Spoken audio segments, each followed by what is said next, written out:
మీరు ఇప్పటి వరకు ఇచ్చిన ఉద్యోగాలు కేవలం 5,000 ఉద్యోగాలు మాత్రమే, ఓన్లీ 5,000 ఇచ్చారండి. 5,089 ఉద్యోగాలు డిఎస్సికి యాడ్ చేశారు. అది మీరు ఇచ్చిన నోటిఫికేషన్ కాదు. యాడ్కు ఉద్యోగాలు పెంచిన వాటికి మాత్రమే మీ లెక్క. ఎందుకంటే కానిస్టేబుల్ నోటిఫికేషన్ మీరు ఇవ్వలేదు, ఎగ్జాము మీరు పెట్టలేదు, గ్రౌండు మీరు పెట్టలేదు.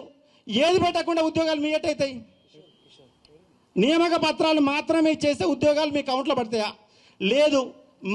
మీ ఉద్యోగాలు మీరు చెప్తున్నారు. మరి ఎన్నికల మేనిఫెస్టోలో టీఆర్ఎస్ పార్టీ ఇచ్చిన ఉద్యోగాలే మేము ఇస్తున్నామని చెప్పిరా? మీరేమన్నా చెప్పలే కదా.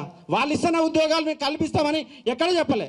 వాళ్ళు ఇచ్చిన ఉద్యోగాలు మీ అకౌంట్లో వేసుకున్నారు. ఎందుకంటే ఎస్ఐ కానిస్టేబుల్ నోటిఫికేషన్ ఇచ్చింది గత గవర్నమెంటే, ఎగ్జామ్ పెట్టింది గత గవర్నమెంటే, గ్రౌండ్ పెట్టింది గత గవర్నమెంటే, పత్రాలు మాత్రమే ఇచ్చిండు రేవంత్ రెడ్డి గారు. రెండో అంశం, గురుకులాలు 9,000 ఉద్యోగాలు వేశారు.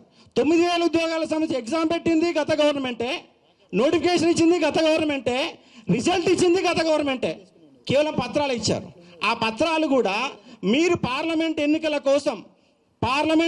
కోసం డిఎల్ ఇచ్చిన తర్వాత జేఎల్ తర్వాత పీజీటీ తర్వాత టీజీటీ ఇట్లా పైకి వెళ్ళి ఇవ్వాలా. కానీ మధ్యలో పీజీటీ ఇచ్చారు. ఎందుకు ఇచ్చారంటే డిఎల్కి డెమో పెట్టాలి, దానికి ఇంటర్వ్యూ ఉంటుంది. జేఎల్కు డెమో ఉంటే ఇంటర్వ్యూ ఉంటుంది. అవి పెడతాను ఇంకో 4 రోజులు పడుతుంది. 4 రోజుల్లోగా మీ ఉద్యోగ పత్రాలు ఇవ్వాలి కదా.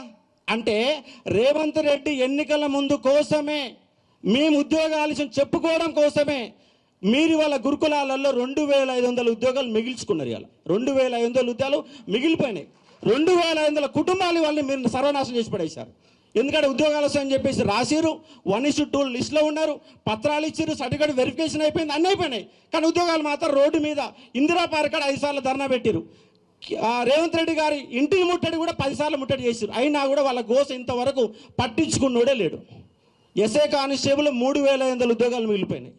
గ్రూప్ 4లో 3,500 ఉద్యోగాలు మిగిలిపోయినాయి. మీరు ఇచ్చిన 60,000 ఉద్యోగాలు అని చెప్తారు కదా. మీరు 60,000 ఉద్యోగాలు ఇవ్వలే, 10,000 ఉద్యోగాలు మిగిల్చుకున్నారు. మీరు వాస్తవంగా చెప్పండి. 10,000 ఉద్యోగాలు మిగిల్చుకున్నారు, కొత్త ఇవ్వాల.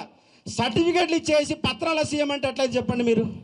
రేవంత్ రెడ్డి గారిని మేము ప్రెస్ క్లబ్లలో మాట్లాడి ఈడ మాట్లాడి కాంగ్రెస్ పార్టీని గెలిపిస్తే ఇవాళ పత్రాల సీఎం అయిపోయింది రేవంత్ రెడ్డి గారు.